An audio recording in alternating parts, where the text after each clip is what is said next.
we've seen? I mean, I think more than anything, it just shows that he's more aggressive, looking for his own opportunities to score.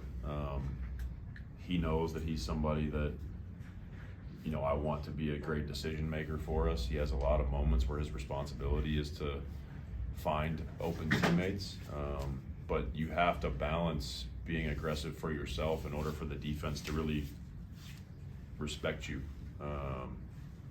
That's how you create an advantage, and you're able to get good shots for your teammates, is if the initial action that you're running, the defense really treats you with respect, and you know, you get that respect by being aggressive. So I think he's done a really good job of making progress in terms of understanding and recognizing the moments when he can be aggressive.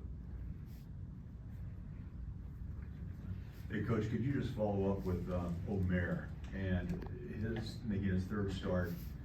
How are you surprised at just the physicality he brings and just how he has been able to transition into a starting role after basically playing like 8 minutes whenever he jumped on the floor? I'm definitely not surprised by Omer's physicality. That's something that he has brought from the very first moment that he, you know, started training camp with us. It stands out. It's something that our team very much needs. It's not just physicality, rebounding. He's a physical presence around the basket. He's a very physical screener and helps us create advantages on that end of the floor. It's been great to see how he has stepped up and stepped into that starting role. Obviously, it was something that was probably unexpected for him. And I don't take that lightly, that you know, there is a mental piece to transitioning from being somebody that gets a lot of DNPs to all of a sudden you're starting. But he's a real pro. He prepares for every game like he's going to play all 48 minutes. He works tirelessly on his body and his conditioning. You know, I think he has a lot of really good habits from his time in Miami before he got to us. I really just respect Omer's approach and how he's gone about it every day, and you know, I'm happy for him that he's seeing some success because he deserves it. When did you discover or know that Simone could be this level of defensive player? Yeah, that's a good question. It was, I think it's just having watched him a lot up close. He does have pretty good athleticism. He does have pretty good size on the wing for us. I think the biggest thing that stands out is just he plays every possession as hard as he possibly can. And he doesn't get rattled by a mistake or by another player scoring on him. I think I've said this a lot, he's been a pro since he was 16, and he's been in a lot of tough games. He's played against a lot of really good players. His ability to deal with like mini failures, I guess as I would put them, like a guy catches you on a move or makes a tough shot over you, it does not change his approach on the next play. He has given us maximum effort every minute that he's been on the floor, and I think that's why his defense has been good. I don't necessarily think I mean, he works on his technique and all those things, but it's not, when I watch the film, I'm not marveling at his technique, I'm marveling at how hard he's playing. Building off that, his numbers, the matchup numbers, which I'm never sure if they're really that accurate, of him guarding Brandon Ingram, are pretty incredible. I mean, I think Brandon was like 3 of 15 or something. Mm-hmm. What did you see that he was able to do in those where he deserves credit for those numbers? I think the biggest thing that he did was continue his effort when he was behind the play. Valanciunas is an exceptional screener. Zion is a very good screener. They put you in tough spots, and Brandon is a player like a lot of the top, you know, perimeter scorers. He's very good at setting you up and having the screener get a piece of you.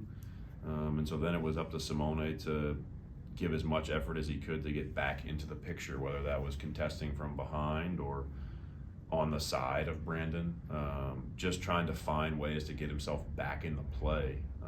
That's what stood out to me. I think, you know, those matchup numbers are always a little bit tricky because it wasn't like these were all in isolations. You know, it's a team defense, and so we have a big that's also in front of Brandon in a pick and roll. We have shifting defenders that are also maybe giving Brandon a little bit of pause on different plays, but I think Simone did his job very well in those 2 games, and you know, such as the NBA, there's always a new challenge ahead, and you know, tonight Desmond Bane will be a huge issue for us. He's a very, very high level perimeter scorer for Memphis, and he presents a lot of problems as well. You have a couple of guys listed as probable that are important, Jordan and Kelly. What is your expectation for their participation tonight? Yeah, they felt pretty good this morning. You know, I think any coach in the NBA would tell you we're all lucky the games aren't played at 10 a.m. I'm not sure anybody's really fully ready to go at 10 a.m. But both of those guys got banged up in the last game. They're a little sore with any of those situations. I would say we're hopeful they're both going to play, but the final checklist is they do their pregame routine here and they go out on the court and shoot, and then they'll come in the back and either give me a thumbs up or a thumbs down. But I'm anticipating thumbs up. You got 17 assists and 1 turnover from Jordan and Taylor in the last game. What was going on that allowed them to have that type of success? I think they both made their decisions with fewer dribbles. We did a lot less spinning and pivoting.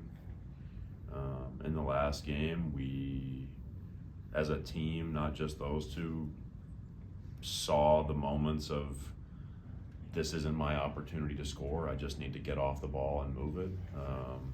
And that ended up working out well for us and for them in terms of keeping our turnovers low. I mean, I think at least 3 or 4 of Jordan's assists were just swinging the ball across the top to an open shooter without dribbling at all, and they make a shot. So there's a lot of different ways to get assists. Obviously, you have to have teammates that make shots in order to get them, but I think both of those guys did a good job of limiting the number of dribbles that it took them to make their decisions. Pretty good. Okay, thank you. Appreciate it.